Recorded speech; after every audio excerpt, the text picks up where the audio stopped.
Capítulo 40. El guerrero misterioso y oculto de Dios. Svetlana y yo fuimos aceptados en el grupo. Ellos nos iban enseñando conforme a su especialidad. Me enamoré de Svetlana y ella de mí. Pero duramos un año de noviazgo donde respetamos la castidad hasta que nos casamos por la iglesia. Fue una celebración muy pequeña, pero sabíamos que lo importante era la bendición de Dios en el altar y nuestros votos. Los dos seguíamos aprendiendo, pero ahora juntos. Yo me dedicaba a hacer historias y mi esposa me ayudaba a leer para ver si se podían mejorar. Entonces, un día que platicábamos sobre nuestras vidas pasadas, a ella se le ocurrió que era buena idea escribir un libro que relatara mi vida desde la perspectiva de mi conocimiento de cada etapa, y hacer que los que la leyeran pensaran que yo era un personaje ficticio, partiendo de aquella locura creada en mi imaginación. De esta manera, nació el guerrero misterioso y oculto de Dios. Entendemos que esta forma de iniciar la historia no agradó a muchos, por la manera que presentamos el libro al principio, porque iniciamos con un llamamiento de exclusión en el que solo debía ser leído por unos cuantos. Pero nosotros no excluimos a nadie. Solo dijimos la verdad, ya que cada quien se excluye o se condena a sí mismo. Sucede lo mismo cuando se dice que se cree en Dios, pero cuando se coloca al lado una cosa que le gusta, ama más las cosas del mundo que a Dios. Por ese motivo, quien va tras las cosas de Dios, nunca le es suficiente saber más de Él. Así que esta persona interesada de las cosas de Dios, si era ignorante, era claro que la gran confusión le llenaría su cabeza de dudas a tal punto de la locura. Porque estaría buscando a Dios, pero se estaría alejando de Él sin ser consciente, no por maldad, sino por ignorancia. Yo era un ignorante que quería las cosas de Dios, pero me alimentaba de supersticiones y creencias similares a aquella gente que decía que Jesús era Juan Bautista o alguno de los profetas. Por esta razón, yo no sabía quién era Jesús realmente.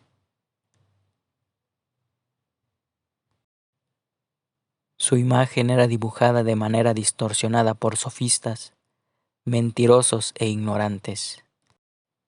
Por este motivo, Jesús dejó una iglesia y ministros que se dedicaran a enseñar todo lo que Él les había enseñado.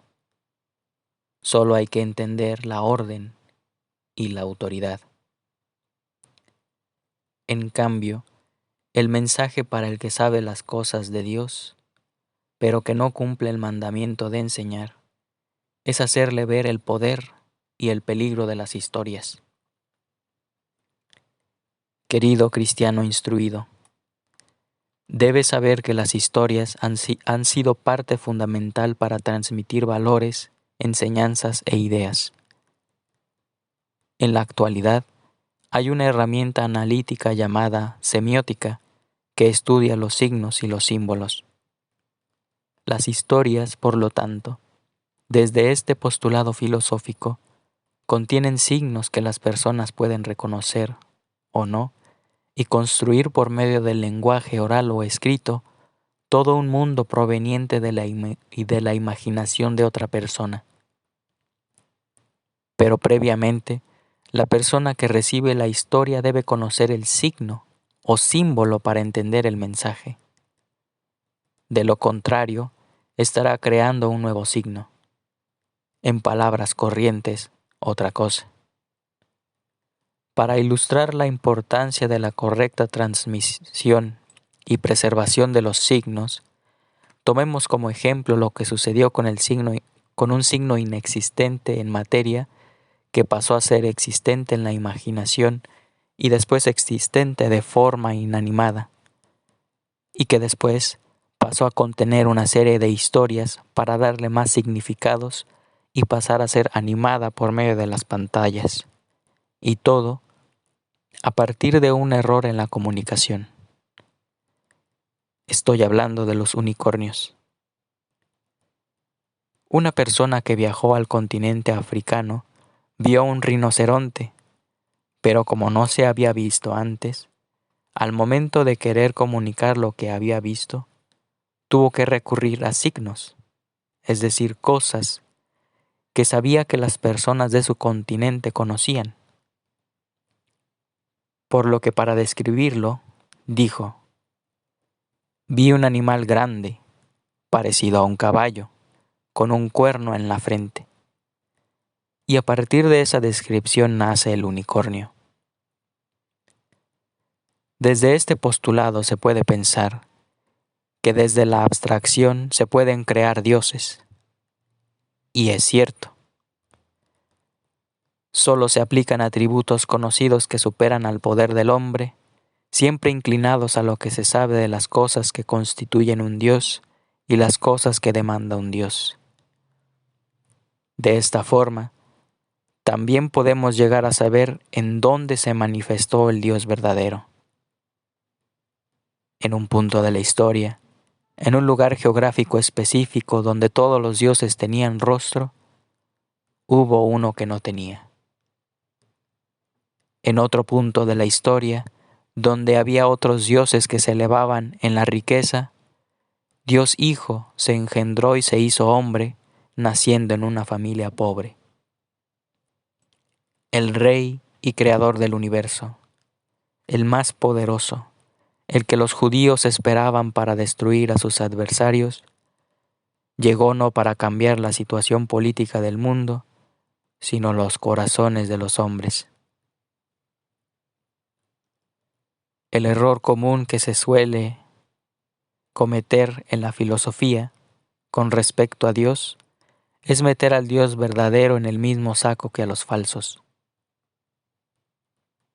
Y lo que amplifica el error de asociación o comparación es el desconocimiento de ese signo que trasciende a lo que uno puede imaginar en ese determinado momento de la historia. Por eso se dice que nosotros somos el reflejo de lo que alguien más nos enseñó. Ahora bien, si se conoce esta importancia de la conceptualización de los símbolos y se quiere aplicar con malicia, cuya finalidad es atacar a Dios, ¿qué se debe hacer? Así es, crear nuevas abstracciones de Dios, basados en lo que se conoce del verdadero, y crear un Dios personal diferente. Es decir, el signo de Dios se divide en dos. 1. El significado original objetivo, entre paréntesis el rinoceronte. Y 2. En miles de significados subjetivos que individual o colectivamente creen que Dios es, entre paréntesis el unicornio. Por lo tanto, la importancia de ministros, entre paréntesis apóstoles, la enseñanza y la sucesión debe ser rigurosa y celosa para cuidar todo lo que Dios enseñó, es decir, un orden. Pero en la actualidad en la que miles de sectas hablan en nombre de Jesucristo, ¿quién es el verdadero custodio y quiénes son los mentirosos? El objetivo de Satanás es herir a Dios, pero como sabe que no puede, hiere a su creación. En el ejército de los guerreros de Dios, que luchan la guerra silenciosa, fueron capaces de estructurar los hechos históricos que influyeron en la pérdida de la fe del mundo en Dios. sobre todo de ese continente que antaño era llamado la cristiandad. De manera general, a partir del momento que la Iglesia sufrió la gran apostasía, liderada por Lutero y Calvino, la fe comenzó a tambalear. Se crearon doctrinas nuevas, nuevas autoridades y nuevas iglesias. Pero eso no sería lo único creado en esa época. También se daría origen a la leyenda negra. La leyenda negra es una definición contemporánea, pero que tuvo su origen tras la revisión histórica para identificar una serie de exageraciones negativas que influyen directamente en la percepción de la realidad. Los creadores de estas exageraciones fueron los protestantes. Por medio de la propaganda y la difamación, comenzaron su ataque a la Iglesia de Jesucristo. Y como España en esos tiempos era el baluarte de la cristiandad, también era un objetivo a destruir. He ahí el motivo de por qué España fue atacada por los ingleses durante miles de años a través de las calumnias, siendo que ellos engendraron a un hijo llamado Estados Unidos, el causante del genocidio de los nativos de América del Norte, cosa que no sucedió en el caso de España, donde se cumplió la orden de Jesucristo. Pero la leyenda negra fue la causante de ese desprestigio que hasta nuestros días prevalece. Los calumniaron, inventaron historias negativas para hacerles parecer malvados, incluso destructores. Un ejemplo de la leyenda negra también es la esclavitud. Mientras que la España católica la prohibía, los países protestantes, principalmente Inglaterra, a excepción de los cuáqueros, la apoyaban. Pero por medio de la propaganda académica, entre comillas, lograron culpar a todo el mundo de aquella época. Y para desviar miradas, con ayuda de los masones y las exageraciones de Bartolomé de las Casas, divulgarían sin cesar la leyenda negra sobre la opresión que ejercieron los españoles sobre los pueblos que colonizaron. Pero la realidad fue que los ingleses, que ahora se llamaban americanos, realizaron el genocidio y segregación de los pueblos autóctonos. La evidencia: los sobrevivientes de los nativos de América del Norte son muy pocos debido a esa mala interpretación de la palabra de Dios, al decir que no todos eran salvos. Mientras que los pueblos colonizados por españoles son mestizos, aludiendo al mensaje católico de la universalidad por la doctrina de Jesús, donde se nos dice que no hay diferencia entre esclavo o rico, hombre o mujer, y la misión de llevar el Evangelio a toda la creación. Así como el auge del protestantismo se debió a la propaganda, la difamación, el robo, la violencia, la mentira y el blanqueamiento de sus actos, Estados Unidos se crió con estas obras. Por eso, el estadounidense sería el hijo del protestante. Por lo tanto, un ladrón, un usurpador, un mentiroso, un creador de espectáculos, un violento blanqueador de sus actos. Lo repetimos de nuevo, pero con otras palabras. En la América católica se cumplió con la voluntad de Dios, tanto que hoy en día América del Sur es una mezcla de culturas y colores de piel, en la cual no predominó el racismo como en Estados Unidos. Sí, Estados Unidos fue la cuna de la supremacía aria por influencia del pensamiento protestante. ¿Cómo es que lograron por muchos años permanecer como los buenos del mundo y España como la encarnación del mal? ¿Cómo lograron que las mismas tierras que España había ayudado vieran a la madre patria y su religión como una conquista? La respuesta estaba en el origen luterano: la propaganda, la difamación, el robo, la violencia, la mentira y el blanqueamiento de sus actos. Lutero, a pesar de haber dejado escritos con su puño y letra que le ponen en evidencia como una persona llena de odio y violencia, fue capaz de crear una imagen terrorífica de la Iglesia verdadera y exagerar sus errores. Satanás había dado un golpe certero, y no solo sería ese. Vendrían más. Llegaría el momento en el que el valor del humano dejaría de existir para convertirse en un animal más. Después, en un objeto sin valor, para llegar finalmente a considerarse a sí mismo un virus. Pero ahí no terminaría, pues vendría el doble piensa, porque se consideraría al humano sin valor, pero valdría con respecto a su propio ego. Al final sería un todo y un nada a la vez, una contradicción total, ya que en ciertos casos valdría mucho, en otros no. En un caso no se debería ser egoísta, pero en otro sí. En un caso sería animal, en otro no. A veces sería las dos cosas a la vez. Es decir, la verdad y la mentira serían la misma cosa, por lo que la verdad y la mentira dejarían de existir y existirían al mismo tiempo. Un total disparate. Así están los pensamientos de hoy, hechos un disparate. Partamos nuevamente desde el punto de la gran apostasía. Si al hombre común se le daba la autorización de interpretar las escrituras a su entendimiento, se le daba el poder para crear nuevas religiones, es decir, nuevas relaciones con Dios.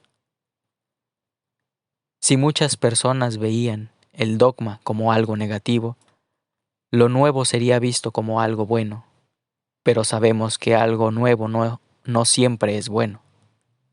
La verdad no puede ser moldeada por la novedad, porque de ser así, nada sería verdad sino novedad. Pero la idea protestante dio pie a los filósofos para comenzar a explicar a Dios desde muchas corrientes y pensamientos, hasta el punto en que se decían teístas, pero antirreligión. La semilla protestante sembrada por Satanás ya estaba creciendo.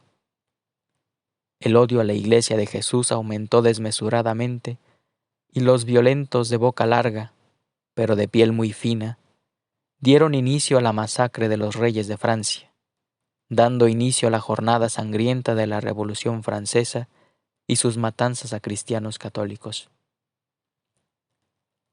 Todo lo que la Iglesia de Cristo había construido y sus fieles debían ser destruidos, decían ellos. Comenzaron entonces las guerras de independencia. El jinete de Satanás, Napoleón, como si se tratara de una invasión de los musulmanes, primer ejército de Satanás, golpeó la cristiandad. La guerra también se daba en el área de las ideas. Las viejas filosofías de los átomos danzantes sería retomada para ser expandida y mejorada por el cuentacuentos de Darwin, el novato que fue el hazmerreír de los científicos de aquella época. Pero después, Huxley sería quien defendería esa nueva doctrina cientificista, para ir contra la cosmovisión de la cristiandad. Juzgaron la historia y a las épocas les pusieron nombres. A los tiempos de la Iglesia le llamaron tiempos oscuros, y a los tiempos del demonio le llamaron la era de la luz. Es claro que se invirtieron los nombres. La Iglesia seguía siendo atacada por todos los frentes y por muchos grupos que de manera hegemónica la trataban de destruir.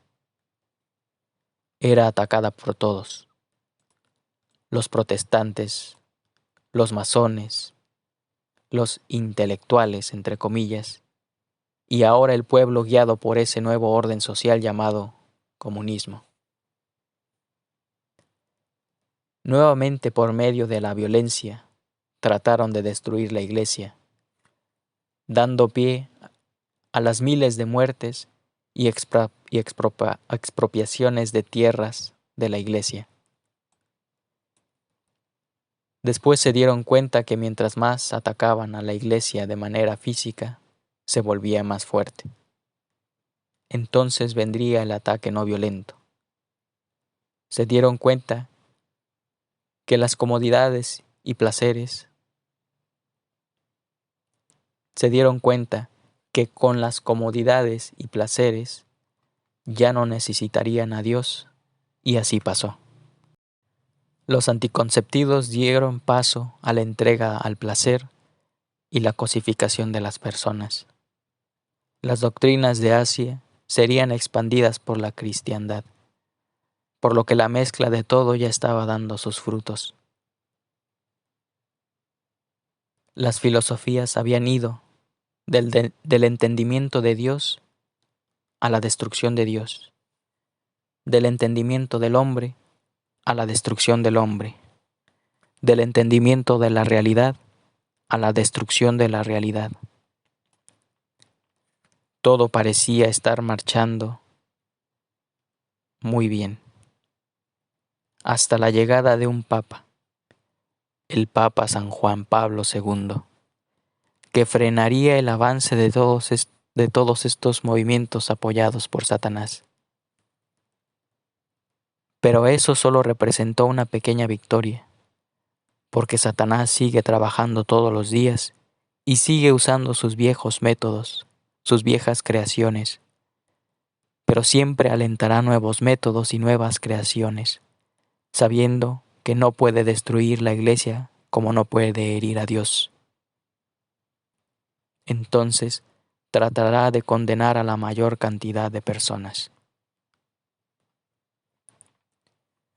Y finalmente, la enseñanza para el resto, es decir, para los que dejaron de creer en Dios o su Iglesia, los que no han escuchado de Dios y los que nos odian. Los primeros deben saber que San Juan escribió en el Apocalipsis sobre la cifra del nombre de la bestia, 666. Si leemos el Evangelio de San Juan, 6:66, dice así: a partir de entonces, muchos de sus discípulos se volvieron atrás y dejaron de seguirle.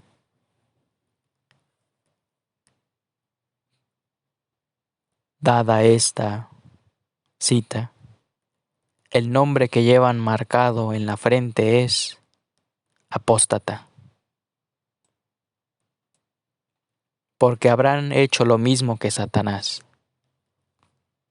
Escucharon su palabra, pero no la aceptaron, y quisieron vivir bajo sus propias reglas.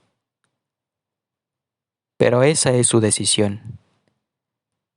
Si deciden vivir lejos de Dios, así pasará.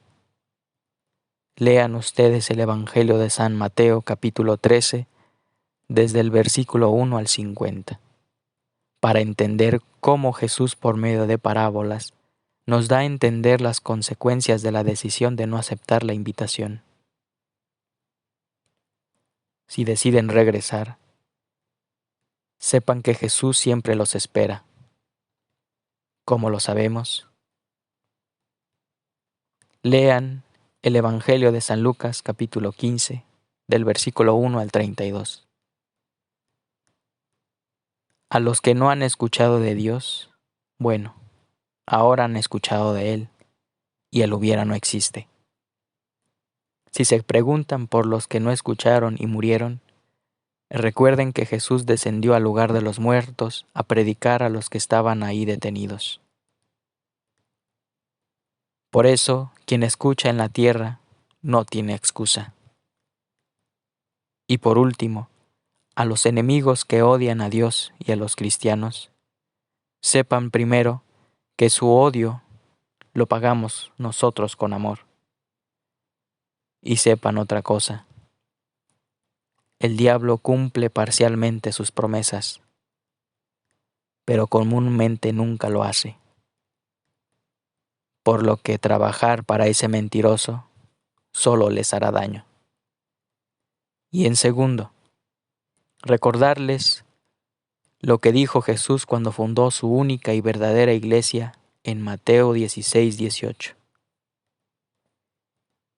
Y ahora yo te digo, tú eres Pedro, o sea, piedra, y sobre esta piedra edificaré mi iglesia.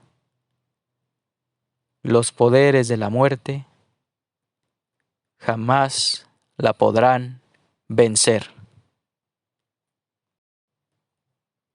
Fin.